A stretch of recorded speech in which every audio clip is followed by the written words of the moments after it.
It is my honor and privilege this evening to present the SIUE Department of Social Work 2013 Humanitarian Award to Theresa Wilson.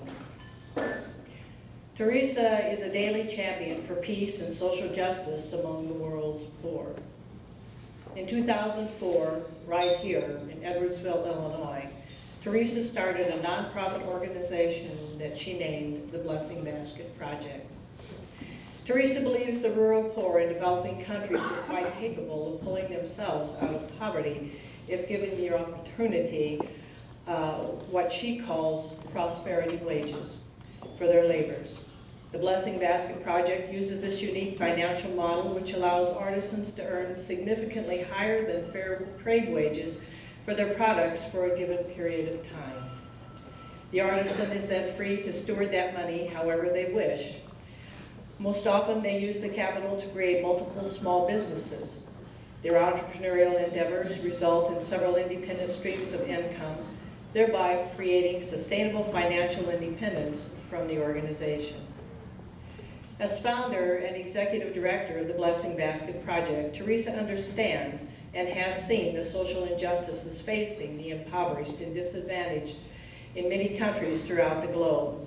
The spirit of her organization embodies the spirit of social work at both the micro and macro level as she advocates and fights for social justice for women and their children in third world countries to receive a fair trade wage, rise above their previous personal and financial circumstances, and elevate their status as women. It is my privilege on behalf of the SIUE Department of Social Work and the Scholarship Gala Committee to honor Theresa Wilson with the 2013 SIUE Department of Social Work Humanitarian Award. Theresa. Okay, so I stand between you and going home. There's no pressure on me whatsoever. And I'm really, really glad. I'm here because of Kellene. I know that. She's an amazing woman. I'm really proud to know her and getting to be able to call her friend. I'm also very grateful for Dr. Wong for being shorter than me.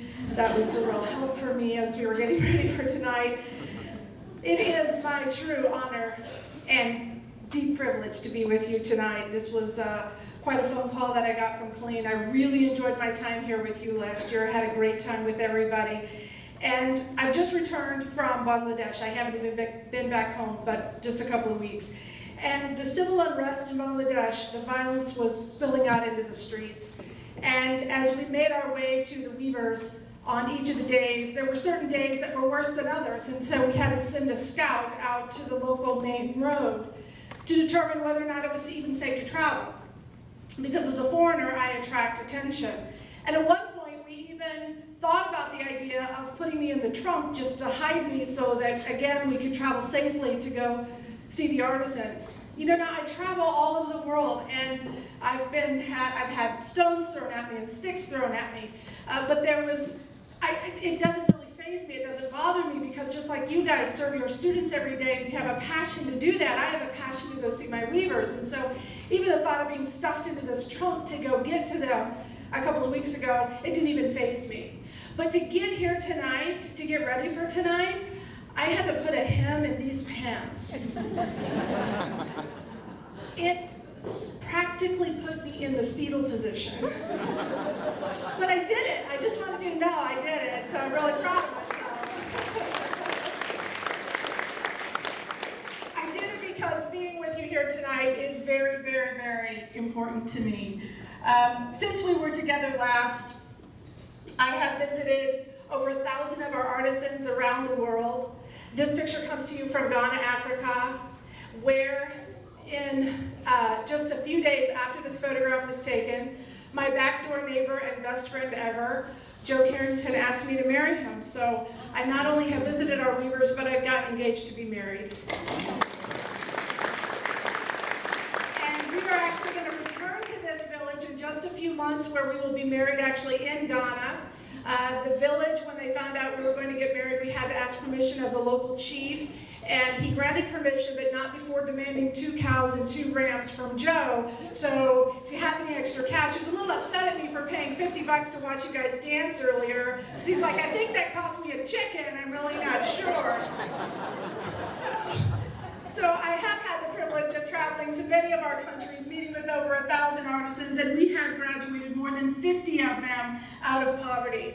And if you talk to our artisans around the world, they will all tell you that at times they wanted to give up. And in those times they remembered about how I told them about you, all of the people who buy their baskets.